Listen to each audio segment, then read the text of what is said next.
Hello and welcome to another episode of Language Therapy with Dr. K, a podcast from the USC Dornsife Institute of Armenian Studies.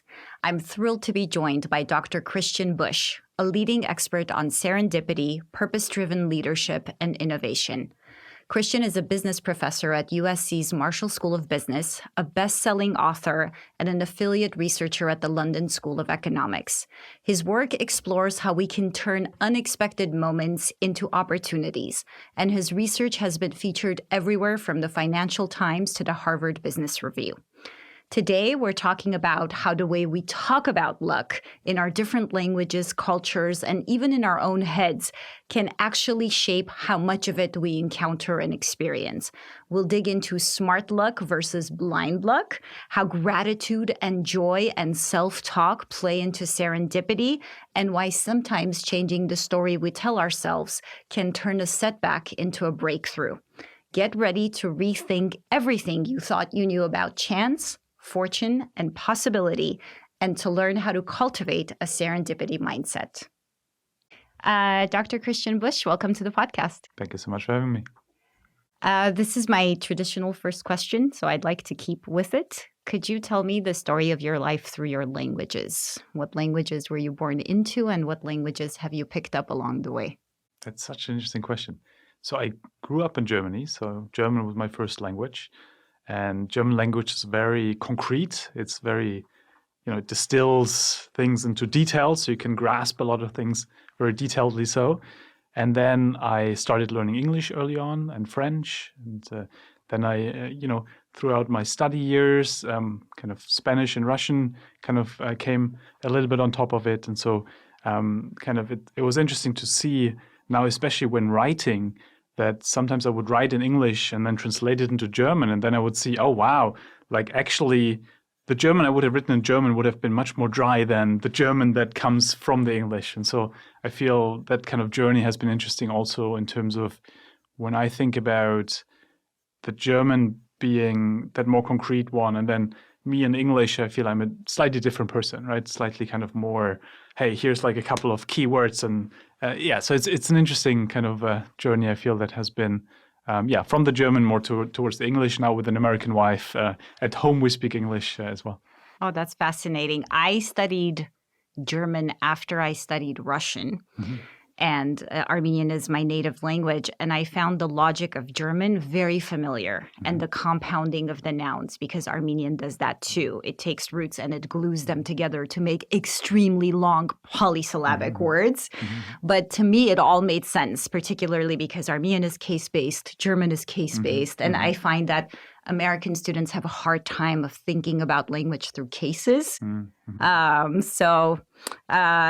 I have spent my weekend with your book, The Serendipity Mindset. I heard you on this NPR segment talking about luck.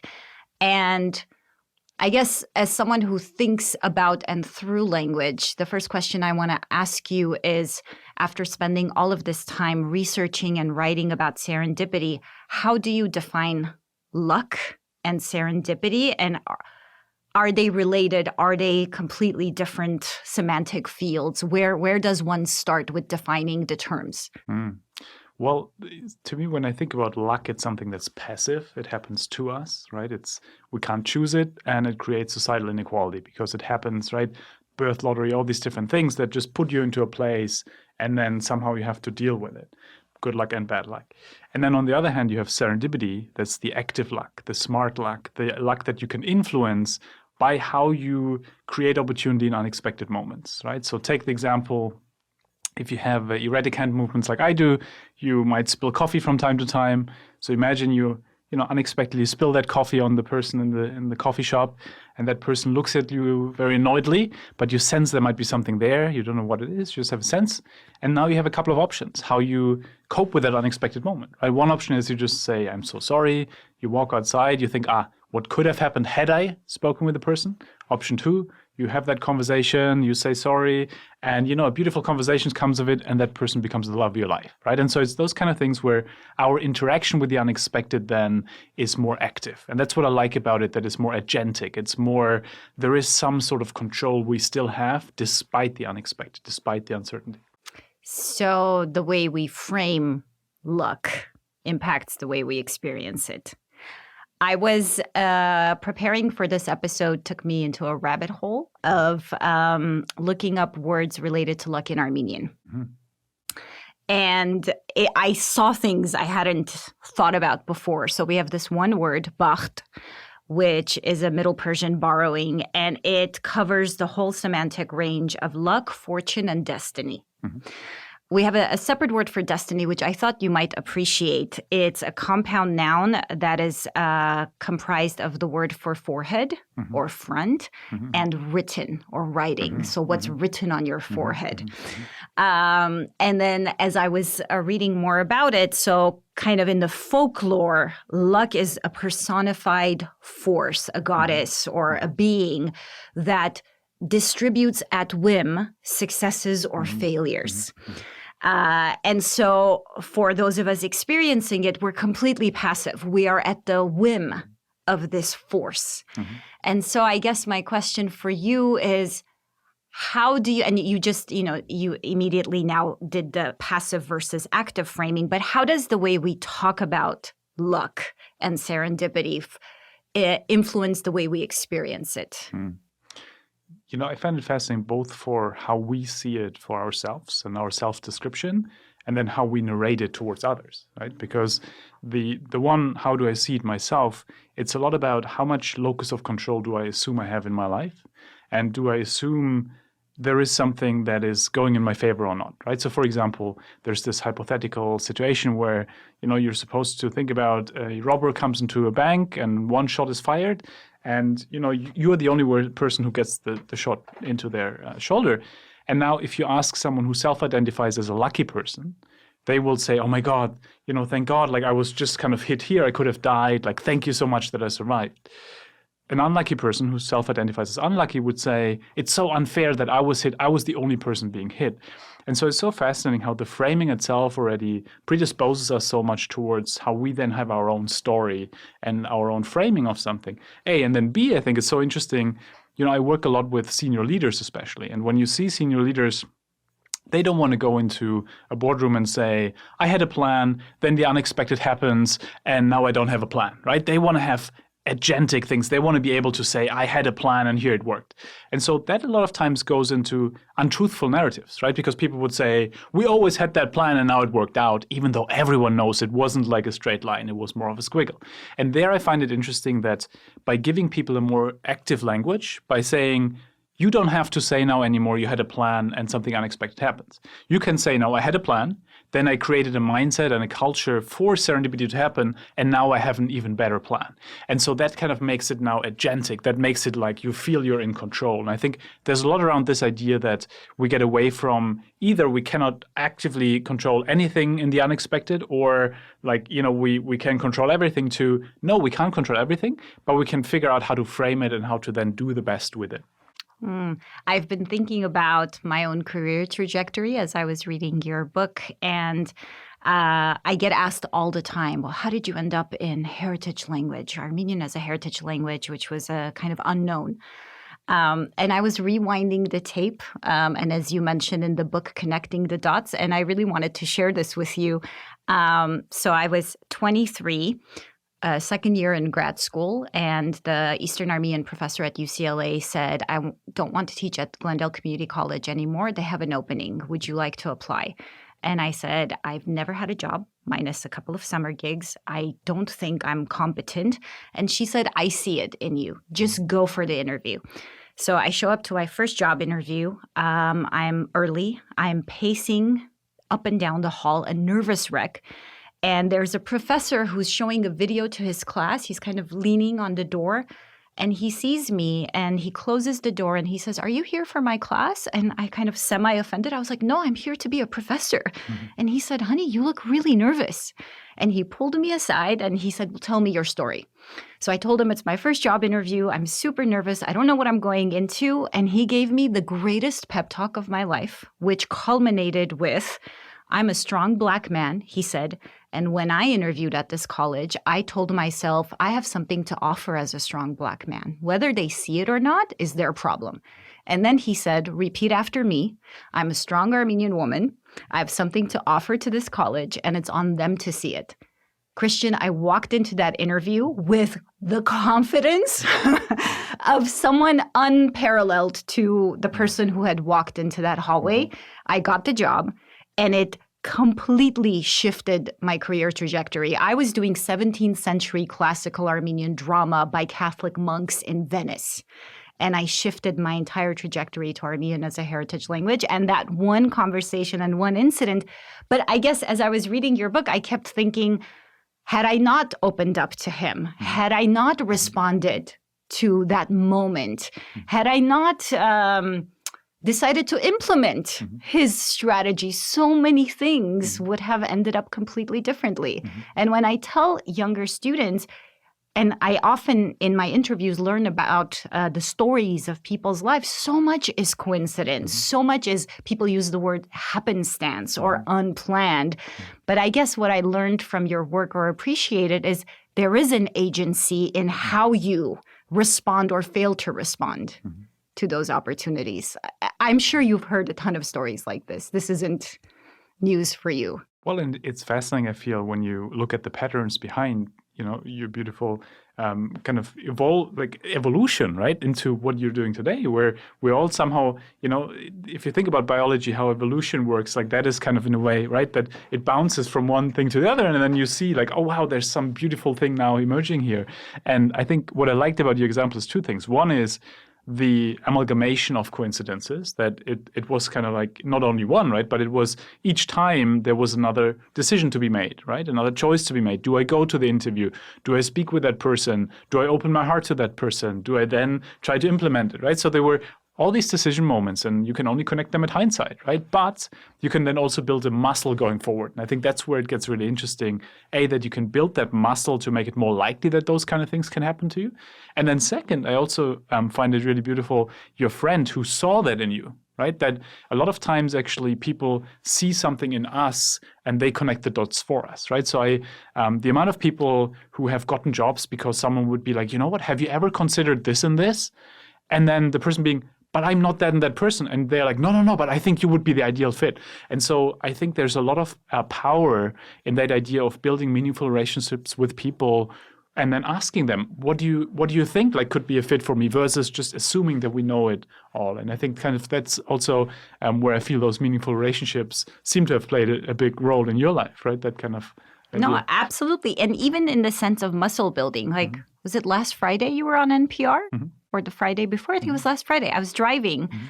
I happened to be driving much later than I usually do. I heard the segment, and I think I missed the introduction of who you were. I just turned on when you were speaking, and I really liked what you were saying. And then at the end, when they said professor at Marshall at USC, in my mind, I was like, wouldn't that be a great conversation for the podcast? And I was like, well, he doesn't work on Armenian. Would this be interesting? I started thinking to myself, and I was like, should I email? Should I not? And then I remember thinking, what can I lose? He may ignore my email. I emailed you, and then I forgot about it. And then Monday, I think it was Sunday or Monday, when I received your response, I was like, look at that, right? So I guess your big argument in this book and in a lot of your work is that one can cultivate a serendipity mindset. What is that? And how does language I would like to expand, like both our inner language, how we talk to ourselves, and also the outer language, whether that's the language of gratitude or language around opportunity, how does that impact that cultivation process? Well, if you think about the world itself is full of potentiality, right? There's all the things that could happen, but most of them don't, because we either don't see them, or we don't connect the potential dots, or we don't materialize them in some way or the other. And so a serendipity mindset is about saying, can I see potentiality and can I do something with it? So give an example. Imagine you're at an event and someone asks you the dreaded, so what do you do question, right? Which is, if you think about language, like a very boxing language, right? Like something that puts you into, this is the box I want to have you in so that I can somehow make sense out of the unidimensional being that there is. And then if instead, though, you then answer something instead of just saying something like, I'm Christian, I'm a professor at USC. Hey, I'm Christian, I'm studying serendipity, but what I'm really excited about is parenting because I have a 4-year-old and a toddler. Then people might be like, oh my God, such a coincidence. We also just had a newborn, like, let's talk. Or, things like that, where the way we use language and especially information points and put them out there and allow other people to make sense out of them, that creates a beautiful world of potentiality. The same, by the way, how we ask questions, right? I was talking with my wife earlier today. I told her that we would speak, and she was like, oh my God, Christian, there's 2 things actually that she finds interesting about that link, which is one around how do we ask questions, right? Do we ask, what do you do questions that box us, or do we ask the kind of, what do you enjoy doing, right? It's a small modification, but it allows to see the potentiality of we have much more in common than we thought. Language and serendipity have so much more in common than when you just look at it and think, oh, this one is language and this is so separate. No, not at all. Serendipity is a lot about language for so many reasons. One of the favorites that my wife mentioned today that I haven't thought about for a long time is that when you're a non-native speaker, and me as a German speaker here in the US, a lot of times things get lost in translation, but that ambiguity actually creates beautiful serendipity. Like when we have international groups where people kind of like throw out ideas and then like you get completely misunderstood, but that then creates like the really interesting new thing. I've always loved that. And so her point was, look, Christian, sometimes like I don't like the way you ask questions because it's kind of like so like it gets people into like some ambiguous state. But then also there seems to be serendipity at the end of it. And so it's kind of this interesting that when you have language that is not too precise, right? German would be very precise, but if you allow a little bit of ambiguity, that's where a lot of the kind of potentiality comes from. And so when I think about serendipity and language, I think a lot about that ambiguity and allowing for ambiguity and being okay with the ambiguity and not thinking about I have to have the perfect sentence now, but more like, let me throw the message out there and then let me see what people interpret. And then I want to go where they interpret it because that's mostly the most meaningful thing for them and then also can become meaningful for me. But also if you invite them to interpret, then they become stakeholders now. Yeah, exactly. Versus you giving a finite statement 100%. In full confidence and control. And now they're just passive in that interaction. Yeah. The other thing I thought about as I was looking at or swimming in the rabbit hole of luck, fortune in the Armenian world, I came across this one very common saying, and I'm going to say it in Armenian and translate for you, which is «Մենք բախտի խորտ զավակներն ենք», we are the stepchildren of fortune. And this coming from a people whose core trauma is a genocide, whose narrative is one of constant calamity. And I thought, how do you think certain cultures, are there culturally specific ways of looking at luck and at fortune? And do you think certain cultures, based on their kind of core narratives, have a particular way of handling that? Like in the Armenian case, just from lived experience and observation, it's one of victimhood, obviously, and this becomes then a very passive, we are subject to fate. But then the flip side of that coin is one of resilience, right? Because we've had to face so much calamity, so much catastrophe. There's also this narrative of drop us anywhere and we'll spring up.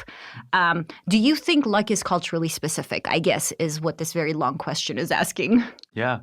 Well, it's fascinating because I feel German culture shares a lot of the so my wife, she has Serbian roots, and I feel there's the Slavic kind of interesting, fascinating dynamic in there in what you just mentioned, and then the German kind of ways is both similar and different. I feel in terms of you have that there is a certain the Goethe type, the kind of soul of like the philosopher or there's this fascinating dynamic between both being very like in the idea of preciseness and wanting to be anchored, but also then there's a certain romanticism that doesn't really always come out, but it's somehow hidden in there, right? And melancholia, nostalgia, you name it.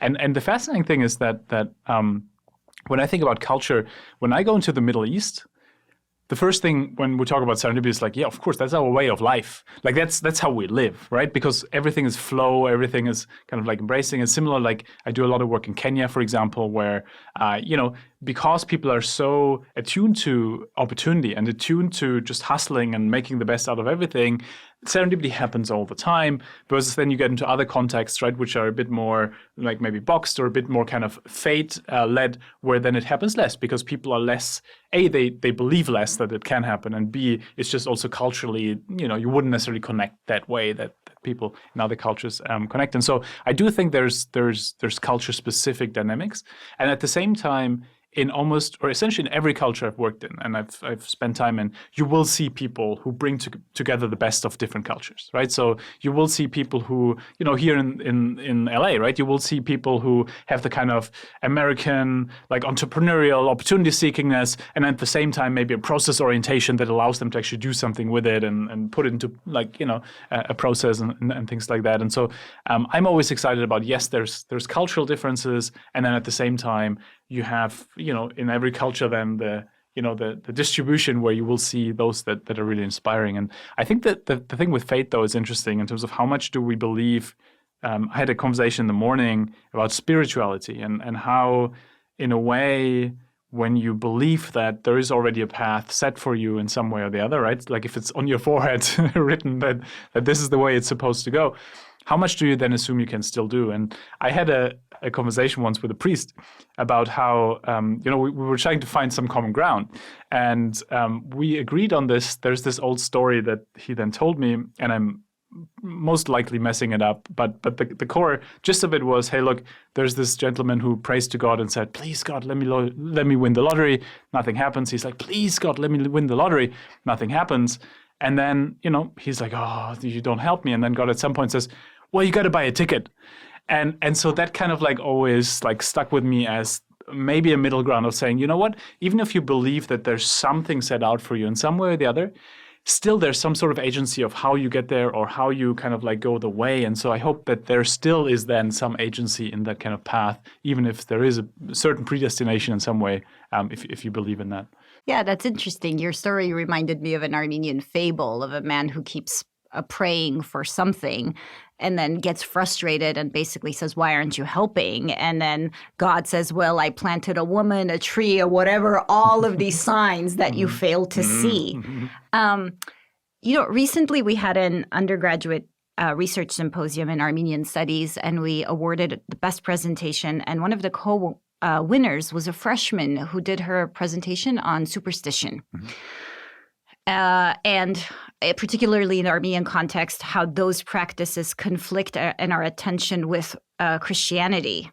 And Armenia's big claim to fame is first Christian nation to officially adopt Christianity. And again, going back to my rabbit hole, we have these categories. So bacht nayor, bacht batzoch, someone who can see your fortune, someone who can open your fortune. Where does superstition come into play in your work or in the various cultural settings? Well, so it certainly comes in my own personal life. So when we had our first child born, around 4 years ago, I at some point someone asked, Christian, why did you lose some weight? And my wife joked, well, because he's always moving his butt. Because in Serbian, there's this kind of saying that, if you think of something negative that could happen to someone or yourself, you have to move your butt so that it doesn't happen. And so literally when we got the kid, like I was constantly just moving my butt. And I was like, just in case, I don't really believe necessarily in it, but just in case, just to be sure. Same with like baptism and things. We're like, just in case, we just want to make sure everything is fine.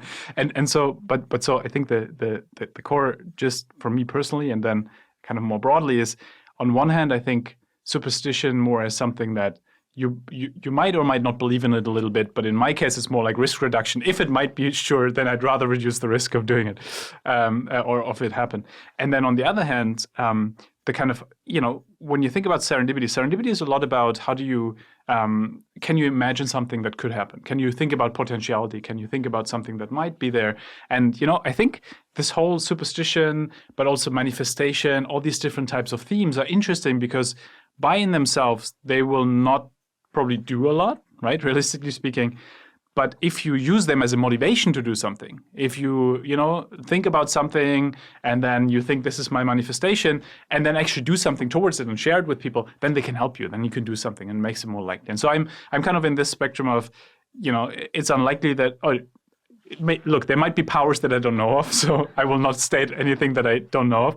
But I feel like if it compels us to do something in some way or the other, then actually maybe there's something agentic again in doing, right? So if I believe that if the black cat goes from right to left, it will bring good or bad luck, and now I'm extra cautious during the day, and then, maybe there is something because I was such a bad driver that now actually it saved my life. You never know, right? So my point is maybe there's something in there. But I think that it's an interesting link between superstition and then how we think about all these different themes that we believe in, being it faith or other things, and squaring that, and also allowing that maybe it doesn't always square completely. Maybe there's just some ambiguity and we're all infallible, right? We just don't know. And so my belief is always, let's just optimize for just in case. And then I love your butt story, and I can't wait to tell it to my mom, because in the Armenian context, we have like, if a parent or a loved one thinks the evil eye will harm you, they'll pinch your butt, particularly if you look particularly good that day, or if you've had a major success. It's kind of like canceling out the evil eye. And sometimes my mother might do this in public. Like, she will come see me give a talk, and I'm like, Mom, please don't do the pinching in public. So she'll be like, okay, let's go secretly in private, and I'll do it. The other aspect that I found so fascinating, and you touched on this earlier on in our conversation, is how leaders were or are often stuck in this space between, of course, everything was pre-planned because that's a sign of great leadership and strategy, to like, okay, none of it was planned. We connected the dots later. And I thought how nice it must be to give people a space, or the language for, let's say, the framing, to say, yes, things were planned, but then the unexpected happened and we were prepared for it. How do you, I guess, because I know you work with organizations and leaders, how do you prep them to have this mindset, or to allow for the unexpected to be built into their planning? Well, mostly two major steps. One is to say, can I as a leader somehow role model that we, on one hand, want to have a certain sense of direction, but on the other hand, also an openness to the unexpected. So, for example, Ajay Banga, when he was at MasterCard, he was running MasterCard, he would say, look, we want to get 400, 500 million people who were previously not in the financial system into the financial system. The poorest of the poor who don't have access to any kind of resources. If we can get them into the financial system, they can start to, become part of entrepreneurial activity and so on. And so that was the North Star. That was kind of like what he put out there. Then he said, hey, here's the way how we get there. This is our strategy. But I'm telling you already now, if Hilda in Cape Town tells us it doesn't work with her, then we'll change the plan. And that is part of our plan. And so what you're doing here is you're building the unexpected into the plan, and you don't see the unexpected as a threat to your authority. You essentially de-risk it for you. You're saying, I'm telling you, we have to build it in. And so that is very different from old school leadership. Old school leadership is, I'm telling you exactly what's going to happen, but that's not the world we're living in. And then you lose credibility, because you either have to hide data when it doesn't fit with your convictions, or you look weak because you made the wrong prediction. But if you say, I know where we want to go, but also I'm telling you we might shift a little bit how we exactly get there, then you portray that kind of both actually the thing that we talked about earlier, that idea that, hey, I'm not perfect, but I'm actually conveying as much as I can to you. And I think that builds credibility. And then on the other hand, I'm a big fan of the idea of, sessions like in the weekly meeting saying, what surprised you last week? Very simple processes that you can integrate. But if you ask people what surprised you last week, they will start with, oh, it surprised me that people, wash their potatoes in our washing machine. Maybe we should make a potato washing machine, right? Things like that. Or it surprises me that young people don't respond to our incentives anymore. Oh, we have to adjust it. And so I think when you prime people to look out for the unexpected, not as a threat only, but also as an opportunity to learn, as an opportunity to grow, then actually you start building that muscle. And what's your guidance or advice to individuals who deem themselves or label themselves as unlucky? How can one change that inner narrative for how one sees the impact of the unexpected? I always thought that that kind of content would be most interesting to people who intuitively have a lot of luck and cultivate a lot of serendipity, because it gives them that language that we talked about. But then the biggest impact actually comes with people who say, oh, that's not me. I'm an unlucky person. I don't have a lot of serendipity. And then they start with baby steps, super small practices, and then they see it, and then they are like, oh my God, this is changing my life. Because with others, right, when you already do it a little, then you can do more of it and improves your life, right? And you can connect the dots at hindsight, but it's more incremental versus with someone who didn't have it before, it is fundamental shifts, right? And so I'm always thinking about it similar to how you go to the gym, that you don't go there saying, I want to be Arnold Schwarzenegger one day, right? You're saying, I go here, I want to do my 5 exercises, I want to feel better from this, and then you do it baby steps. And as you do it, you see slight changes and you feel better. And then kind of like that's in a way the way to do it. And so here I'm a big fan of just doing small changes in behaviors, like putting a couple of hooks out there in the next conversation, asking slightly more open questions, thinking about in a meeting when you meet someone, is there one introduction I can make for them, one idea I can seed, because then neuroplasticity takes over, right, and kind of starts to see all these connections. And so I'm a huge fan of really getting people into, I can't push that on you. I can't tell you, just be luckier. That usually is resistance, right? That's toxic positivity, and that's the kind of thing that I think backfires a lot of times. But if you make it a rational pragmatism, where you're saying, you know what? The world is hard, right? We talked about, we lost our house in the wildfires, right? It's those kind of things where life is hard. Like life happens, and you got to accept that, and you got to allow for the pain, and it's painful. And then at the same time, the question is, what can I still do with it? And I think once you get people into the what can I do now, meaning making, then you reframe a little away from the situation just defining you to you defining the situation more. And I think, again, that's where language comes in also, the inner narrative we tell ourselves. Does the situation now shape me, or do I shape the situation? And I think that's the agentic element. So my husband is a graduate of Marshall. And when he graduated, we had a 5-year-old. I was in grad school.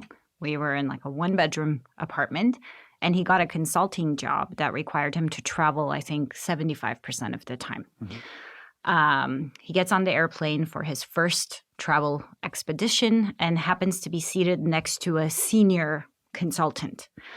And my husband says, hey, I'm struggling with, like, was this the right decision? I'm going to miss out on so much of my family life and so on and so on. And after the senior consultant shares his experience, at the end, he turns to my husband and says, well, make it the right decision. And I thought it was the first time I had heard it. I've heard it many times since then, but I had never heard that make it the right decision. And I guess, very much aligns with this. How do you take hold of your reaction versus just feeling like you are passively being acted upon by certain situations? Yeah. And I think that's so much at the core, because when you think about some of our students, right, who go into XYZ big bang because, this is the first step to build a network and financial capital, and then later you do the things you really want to do. One of the key points I'm making is, don't wait for 10 years until you think you can then do the meaningful thing. If you're now at XYZ Big Bang, think about who's the board member who might be interested in, woman entrepreneurship in Kenya as you are, and then do an initiative together. Be the representative of the bank working with the NGO, or, things where you think about, within the context I'm in, what is it that I can do that brings me closer to what I think I should be doing versus, waiting or what is the kind of self-beating, right? The kind of for kind of like, oh my God, I made the wrong decision, saying, based on the decision I've made, what can I do now that makes the decision as good as can be, right? And I'm a big fan of this. I've had 3 near-death experiences by now. And so I'm a huge fan of this idea of thinking about, if I were on my deathbed, what would be the regrets I would have, and then trying to not have any of them. So if I know, because, the worst thing you can do in life is kind of to live in regret, right? To live in regret and thinking, oh, I regret this and this, because that's very past focused. But if you do the future focused thing where you're like, let me kind of fast forward 40 years and think about, when I'm on my deathbed, what are the 3 or 4 regrets, and then avoiding them, right? Then actually you can make decisions completely differently. Like I, for example, a couple of days ago had one of those decisions again, the day-to-day type things, right? Where it's like, okay, do I finish this paper or do I go to the festival of my daughter, right? And then I was thinking, you know what? The one thing I would regret on my deathbed is my daughter saying, but you didn't come to my festivals. And so I was like, you know what? Easy decision now. And so I think it's those kind of things where within the spectrum of decisions that we can make at that given point, I feel that's kind of like helping a little to optimize those decisions. That's so funny because just the other day I was having a conversation with a friend who has a couple of kids like I do, and she was struggling with a particular decision. And I said, fast forward 20 years and look back. Mm-hmm. Would it have mattered that she missed half a day of third grade but had this amazing outing with mm-hmm. the family? Mm-hmm. Mm-hmm. And it becomes so clear when you do that. Yeah. But when you're in the moment, mm-hmm.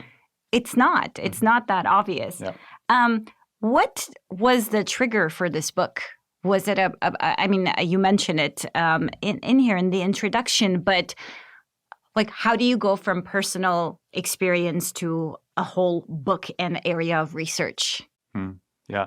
I mean, it was a long journey that, you know, it's pretty hard to say this was the starting point of it. But, you know, my kind of journey was, you know, from rebellious teen to then having a car crash that almost killed me, to then having a search for meaning and trying to figure out, you know, what is life about? And then, you know, figuring out, well, okay, what for me gives me a lot of meaning is connecting ideas, connecting people, the spark that comes from it. And then, you know, building communities and companies around that, and then going to academia and seeing that the most inspiring people seem to have in common that they just cultivate a lot of serendipity, and both in when I, you know, worked in entrepreneurship and then later what I saw in my studies. And so kind of there was this common denominator of serendipity, both in my work, but also then, you know, as a personal philosopher of life, that's the thing that gives me the most joy. I love those kind of sparks. And at some point then the point was, look, is there some sort of thing I can do around this? And it was serendipitous. Like I first wanted to write a book more about impact and about social organizations. And then a friend of mine was like, Christian, do you have other ideas as well? So it was kind of that type of thing, like, Christian, maybe this idea doesn't fly as well. And then I was like, look, my whole life has been about serendipity. Maybe that's the book. And then they were like, yeah, that makes a lot of sense. And so I feel like it was kind of that weird thing, right, where it's full circle, where you don't necessarily see it coming, but then when it happens, you're like, yeah, of course. It was and obvious. Then you connect it, right? And you connect that hindsight and you say, yeah, that makes sense. But it was all somehow coincidental how it got there. What are people's reactions to when you say, I'm a scholar of serendipity, I research serendipity, I have a book on, like, I'm curious, how do academics react? How do your students react? How do just casual coffee shop folks react? What are some of the best reactions you've had? You know, I've enjoyed very much how it has shifted over the last 10 years. Like around 10-ish years ago, I was told it's suicide to work on those, academic suicide to work on those kind of topics, because they seemed like a little bit more hippie, spiritual, out there, right? So it's the kind of thing where you don't make a career based on if you want to be in academia. And now, fast forward 2025, you know, the largest symposia at the main management conference are related to serendipity, chance, and luck. And you know, have a lot of papers, you have special issues of major journals on it. And so I think now it's the kind of thing that has a lot of academic dynamic behind it, because there are ways now that we can study it. We can say, hey, here is a way of how we can look at, for example, in a business incubator, the unexpected event happens to everyone, and then who does something with it, who doesn't over time. And then you can see the different kind of like trajectories of people. You can do experiments. We can definitely talk about fun experiments there. How you can I want put people that story. But there's all these different things we can do, and so I feel when I introduce myself, usually kind of like people love the idea of serendipity. And then, the kind of first questions that especially academics would be like, so what's the science here? And I feel 10 years ago, it was more difficult to answer it. It was more like, oh, here's like, we're doing a study, but it'll still take 10 years to figure it all out, because, it was early stages versus now we're, I think, at the point where it's, and so I think also it feels safer now to be a professor of serendipity, because you're kind of like, this is kind of like the thing I enjoy, but also here's actual, scientific, rigorous stuff that we can show, hey, this is actually working. And so I feel kind of in terms of self-identity, it moved from being a scholar in impact who liked serendipity to a scholar in serendipity. And I think that kind of like was a big shift for me to not see serendipity just as a kind of cute little pet there that I can play with, but more like, okay, this is my life now and this is the focus of it. And also that's the kind of thing that has the biggest impact, I feel, on people's life. That when you talk about impact and things, it's all great, but what is something that people can actually do? And with the Serendipity Mindset, you can, here's the practices that make people's lives more joyful. And so I feel like I found that vehicle for myself that I feel comes a lot of joy from. And I'm grateful for that. That's amazing. I was going to ask if you would share the experiment with the $5 bill in the coffee shop, or another one that you like that's very demonstrative of some of the science or studies that back your work. Yeah. Well, I mean, So there's different types of experiments around that, right? So some experiments are about how different types of introductions make it more likely, that serendipity happens, things like that. But I think the experiment that you alluded to, that a colleague did a while ago, but that's still one of my absolute favorites, just for its entertainment value, is that they pick people who consider themselves to be lucky and consider themselves to be unlucky, pick one of each, and they say, okay, walk down the street, go to the coffee shop, sit down, and then we'll have our conversation, our interview. What they don't tell them is that there's hidden cameras alongside the street, inside the coffee shop. There's a £5 note, so money right in front of the coffee shop door. And then inside the coffee shop, an empty seat next to this wonderful business person who can make big dreams happen. Now, the lucky person walks down the street, sees the £5 note, picks it up, goes inside the shop, sits next to the business person. They have a nice conversation, exchange business cards, and potentially an opportunity comes out of it. The unlucky person walks down the street, steps over the £5 note so doesn't see it, goes inside the shop, sits next to the business person, ignores the business person, and that's it. Now, at the end of the day, they ask both people, how was your day today? So the lucky person says, well, it was amazing. I found money in the street, made a new friend, and potentially a new opportunity coming out of it. The unlucky person just says, well, nothing really happened. And, the fascinating thing here is that, you will see that in couples, right? Going to the same event, one comes back and says, oh my God, this was amazing. The other one says, oh my God, this was so boring. Well, it's often a reflection of ourselves, right? The kind of questions we ask, the kind of conversations we have. But also B, there's a lot of hope for closet introverts like myself, where, we don't necessarily always want to talk with that person in the coffee shop, but we might want to open our eyes to the £5 note that lies there. And so a lot of times serendipity comes from quiet sources, silent sources, right? Reading a book on Armenian history and then realizing, oh my God, I can do a podcast episode around XYZ thing that I haven't thought about for a while. And so that connecting the dots we can all train in whichever setting we are. And so there's, especially for introverts, I think a lot in there, to realize that there's a lot of superpowers in being able to connect things from silent sources, but also B, to in a way make it more meaningful to us, right? There's nothing worse than running into a colleague in the morning where you have to do small talk for 30 seconds up. But if you have one or two hooks that feel authentic, where you're like, whatever they would ask, right? If they ask, how are you doing? It could be like, well, my 4-year-old this and serendipity this, right? And so I'm just throwing it out and then I see where they want to go. And so as an introvert, it makes it easier for me to be in social situations because I always have something that I can work with. And so I think there's a lot in that it's both about how you can create more potentiality for serendipity, but also how you can make your life more meaningful because you can have meaningful conversations and get away from that small talk stuff and things like that. It's interesting. You mentioned that. I remember when I was starting this podcast, I had this list of kind of dream guests who were all people I looked up to, people whose work had inspired me. And I kept thinking, well, how am I going to start this conversation? And then it immediately came to me to ask them to tell me their kind of autobiography through their languages, which immediately creates a sense of intimacy, because the moment you think about your first language as your window to the world, and then they end up sharing the most amazing things. And 3 minutes into the conversation, we've developed this closeness, right? That then also for me too, because now this is a real human being. This is a vulnerable, complex human being instead of the expert or the professor and so on. And as a mother of 3 kids, I think there's nothing like child talk to help you bond with another human being, right? Like the moment you share a tantrum, a sweet moment, a moment of difficult decision making, because parenting is a series of impossible decisions, immediately you connect with someone. I think it's, I guess, maybe putting yourself out there and hoping, but people will surprise you. I find that people consistently surprise me with how kind and empathetic they can be. It's just giving them that chance.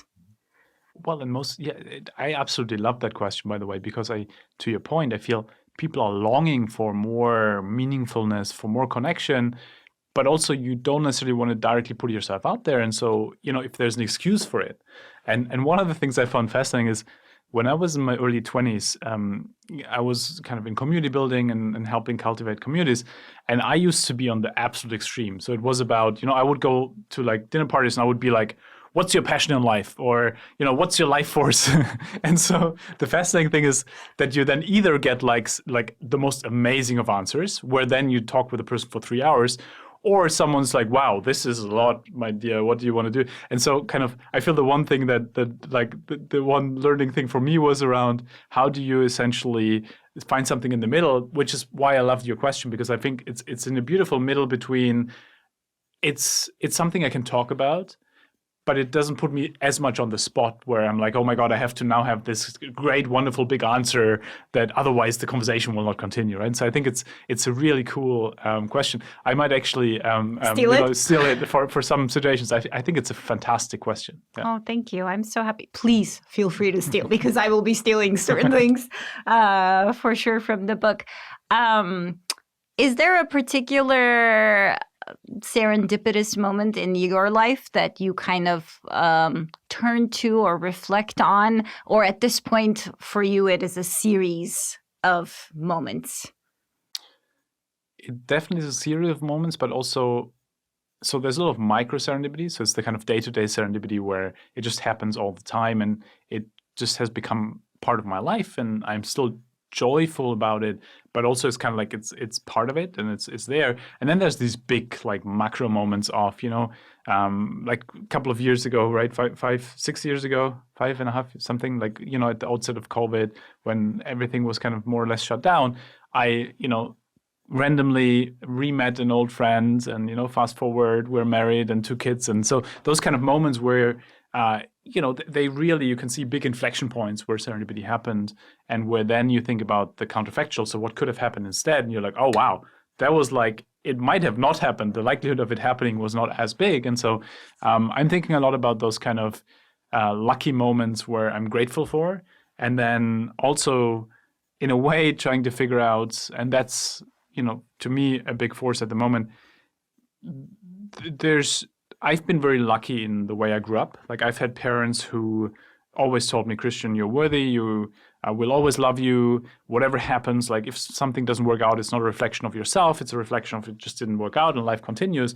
And so that sense of like feeling enough, I feel with my daughters now, that's kind of like one of the main things I want to instill with them. But also more broadly, I think allowing people to have a certain baseline of potential serendipity where, yes, mindset is important and it's great and we can all like develop it, but also then the social structures around it, the more we can allow for more opportunity in those structures, the better, because then, that's where the real serendipity happens. And so I think the quote unquote older I get, the more I'm also thinking about how do we make sure that we have opportunity spaces for people. So for example, not only giving them just a scholarship to university and then again having the same structural inequality when they look for jobs because all their peers have such great connections, but they don't, right? To say, no, I'm giving you a scholarship and 3 amazing mentors who will later on help you with your jobs, right? Stuff like that where you create an opportunity space. And I think that if we can do that as a society, then, we'll be better off in general. I think I've counted at this point, you've used the word joy 4 times in this conversation. How important is joy in this mindset? It's extremely important. And it's extremely important for a couple of reasons. One is joy is such a beautiful way of connecting, right? When you're joyful, like humor is you might have seen that, right, with people on dates, for example, right? That as soon as you laugh with each other, like that's what breaks the ice, right? And I think in our day-to-day lives, there's just not enough moments for joy, right? We're so in autopilot, so in kind of like anti-joy routines that to me, I'm proactively looking for who are the people in my life who are joyful, and I want to spend as much time with them as possible because, if you think about it, that what is joy about? It's about good energy. It's about the kind of things where we as humans thrive on, right? And I think that kind of whole topic of energy is a huge one around, imagine you sit in the library, right, and you want to finish whatever you're working on, and you have someone with like that kind of like slouching energy next to you, like you don't get a lot of things done, versus like if you have a kind of like good energy person next to you, you get a lot of things done, right? And so we all respond to those kind of things, I think. And so I think joy is a big one. And especially in a world where we're so much into fight or flight, we're so much into everything is anxious and anxiety and everything else. And I think joy can take us out of that, at least for a couple of moments, and then say, you know what, there's still like, it's almost like a perspective taking of saying, you know what, this is all like routine and everything and anxiety, but here's also like those points still that are making life meaningful. And also, I find that joy is something shared. Mm-hmm. Like, yes, you can be joyful solo, like you can look at photos of your kids or videos, but often I think sometimes I'll be on a natural high from an amazing conversation, and the climactic point is a shared laugh, like you said, or maybe a laugh/cry, right? And sometimes those things coexist. I know you have a class to get to, so I'm very cautious of the time, but if there were one switch in framing about how people think and talk about luck and serendipity, whether it's the inner conversation with oneself or an external conversation, what would that one switch be for you, linguistically and otherwise, that would be significantly relevant? I think it's a lot about moving away from trying to find meaning to creating meaning, and to really thinking about whatever situation am I in, can I create some sort of meaning here? So, Viktor Frankl, who's one of my absolute favorite writers of all time, he survived the Holocaust, one of the toughest situations you can imagine. And he was thinking a lot about, right, when I'm in a concentration camp where everything is meaningless, like there's just no meaning, can I still create one? Can I, for example, talk with fellow prisoners, make them feel better? And by doing so, I have a reason to wake up tomorrow morning. I still need to make people feel better. And I still want to write my book when I get out of here. So now I have kind of this duality of meaning, right, where it keeps me moving. And that's something, when COVID happened, I had just started teaching in New York, and you have to imagine from one day to the other, all these kids from around the world, right? India, Pakistan, Germany, Armenia, right? Everywhere. They were all locked down. And so they were alone in their apartment in a new city. And we didn't know when it would open up again. We didn't know if they could ever, within a reasonable period of time, get home and stuff like that. And it was just completely madness. And so with a couple of students were very depressed about it. And so they were like, look, what's the point? And so we made a couple of deals, like in terms of, hey, look, if you have an elderly neighbor, who can't go to the supermarket, who can't access the apps, can you get them like food in the morning on the app? And now you have a reason to wake up tomorrow morning because you have a responsibility. You have to do something here. You can do something. And so that creation of meaning, that creation of something that wasn't there before, but you're saying you created. And the reason I'm saying this is because what is life in the end? Life is in the end kind of this whole idea of, you make a plan, but life is what happens while you make that plan. And I think what we're making while we make that plan is meaning making constantly. And I think being proactive in that meaning making, that's where serendipity comes, right? The car breaks down on the family holiday. It feels really bad. It feels like meaningless and everything else. Hey, but you know what? Nobody has cell phone reception. We can finally have the family talk and that we always had to have. And we look back and we say, thank you very much that we could actually finally talk about that, right? And so that serendipity happened out of you creating proactively meaning out of it. And so I think if we can shift away from the passive, let's find meaning, or like this kind of idea of you have to look outward to find it, versus saying, can I create it where I am? I think that kind of is that agency again that you can do. I think that makes a lot of sense in the present and moving forward. What about in hindsight? Can one look back and reframe and reassign meaning to things in the past? I'm curious what you think about that. It's interesting. Did you have something specific in mind? It sounds like you had a specific... I did, but I'm curious in general what you might think about that. Yeah. Well, it's interesting because that's in a way what what we all do, right? When we have a job interview, right? We're kind of like, we're looking at our CV and we're like, yeah, I always wanted to go here. And the way I did this was by going here and here and here. And like, you're like, oh, come on.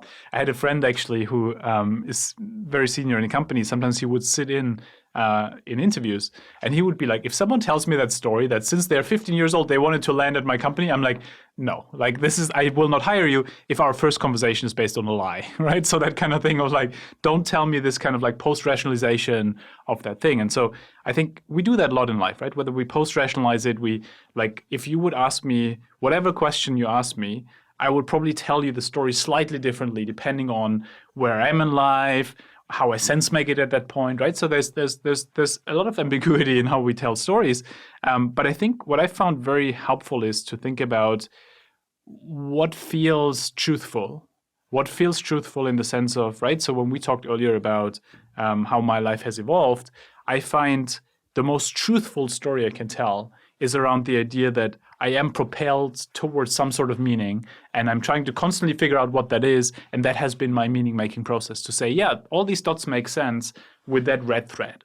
And so I ask my students a lot to say, you know what, when you look at your life, try to get away from thinking about, oh, I first worked as a banker all the time and then I was a banker and then this. You try to put a label on yourself for something where why not step back and say, all these different things you've done. You've worked in a bank here. You've done an internship at Nike. You've worked in community development. Maybe there's a red thread. Maybe the red thread is you love connecting people. Maybe the red thread is you XYZ.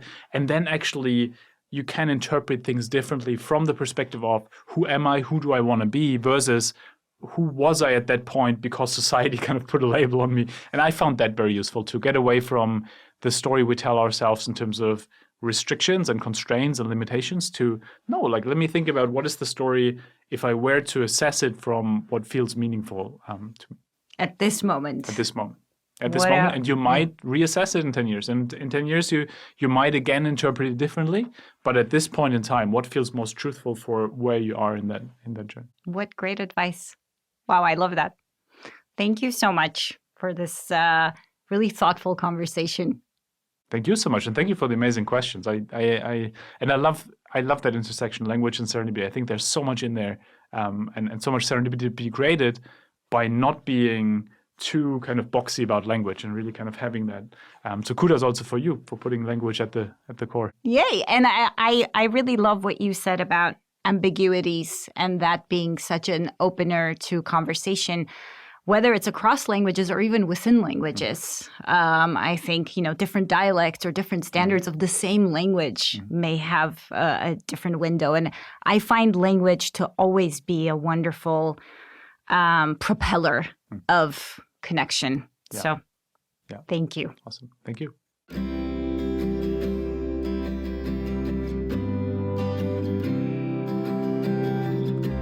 You've been listening to Language Therapy with Dr. Shushan Garbetian, a podcast series from the USC Institute of Armenian Studies.